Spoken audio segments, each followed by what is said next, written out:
ওলামায়ে কেরাম রিজিকের 16টি দরজা বয়ান করেছেন। যখন এই 16 দরজা খুলে যায়, বান্দা সব দরজা থেকে রিজিক প্রাপ্ত হয়।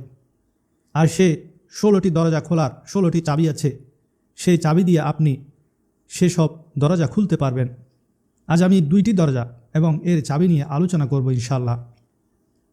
নাম্বার 1, নামাজের যত্ন নেওয়া। এটা রিজিকের প্রথম দরজা। এর দলিল হলো আল্লাহ তাআলা ইরশাদ করেন, ওয়ামুর আহলাকা বিসসালাতি ওয়াস্তাবির আলাইহা লা নাসআলুকা রিজকা নাহনু নারযুকুক। অর্থাৎ তোমরা নামাজ কায়েম করো এবং পরিবারের লোকদের নামাজের জন্য হুকুম এরশাদ করো, নির্দেশ দাও, আমি তোমাদেরকে রিজিক দান করব। আল্লাহ তাআলা গ্যারান্টি দিয়ে বলছেন যে আল্লাহ তাআলা রিজিক দান করবেন। আর আল্লাহ যার গ্যারান্টি দেন তাতে কোনো ভয় থাকে না, কোনো অনিশ্চয়তা থাকে না। এখন আমরা এতই ব্যস্ত, এতই পেরেশান যে নামাজ ভুলে যাই। সমস্যার শেষ নাই। আগে সমস্যা শেষ করতে আমরা চেষ্টা করি, আগে কাজ শেষ করতে চেষ্টা করি, কিন্তু কাজ শেষ হয় না, কাজে বরকত হয় না।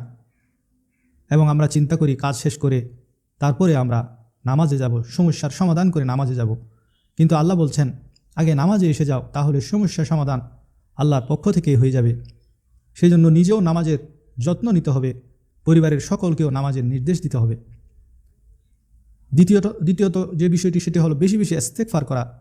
ইস্তেগফারের দ্বারাও আল্লাহ তাআলা রিজিকের দরজা খুলে দেন। আল্লাহ তাআলা ইরশাদ করেন, ইস্তাগফিরু রাব্বাকুম ইন্নাহু কানা গাফফারা ইউরসিলিস সামাআ আলাইকুম মিদরারা ওয়া ইউমদিদুকুম বিআমওয়াল। আল্লাহ তোমাদেরকে সম্পদ দিয়ে, ধন দৌলত দিয়ে সাহায্য করবেন। এই আয়াত দ্বারা বোঝা যায় ধন সম্পদ আল্লাহ তাআলা বেশি বেশি ইস্তেগফারের কারণে দান করেন। ইমাম কুরতুবী রহমতুল্লাহ আলাইহি লিখেন, গুনাহ থেকে ক্ষমার দ্বারা রহমতের বৃষ্টি বর্ষিত হয় এবং মানুষের রিজিকে বরকত হয়। হাদিস শরীফে আছে, আল্লাহর পেয়ারা হাবিব ইরশাদ করেন, মান আকসারা মিনাল ইস্তিগফার জাআলাল্লাহু লাহু মিন কুল্লি হাম্মিন ফারাজা ওয়া মিন কুল্লি দীকিন মাখরাজা ওয়া রাযাকাহু মিন হাইসু লা ইয়াহতাসিব। এমন জায়গা থেকে আল্লাহ রিজিক দিবেন যা সে কল্পনাও করতে পারেনি। সুতরাং সব গুনাহ থেকে লজ্জিত হয়ে ফিরে আসতে হবে, তারপর বেশি বেশি ক্ষমা চাইতে হবে। আর ক্ষমা চাওয়ার সবচেয়ে সহজ শব্দ হলো আস্তাগফিরুল্লাহ। দিনে অন্তত 100 বার আস্তাগফিরুল্লাহ পড়ুন, হে আল্লাহ আমাকে ক্ষমা করে দিন।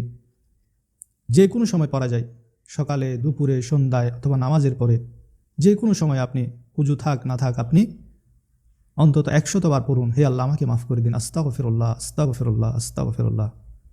তাহলে দেখবেন আল্লাহ আপনাকে গায়েব থেকে সাহায্য দান করবেন, সকল অভাব অনটন দূরীভূত করে দিবেন।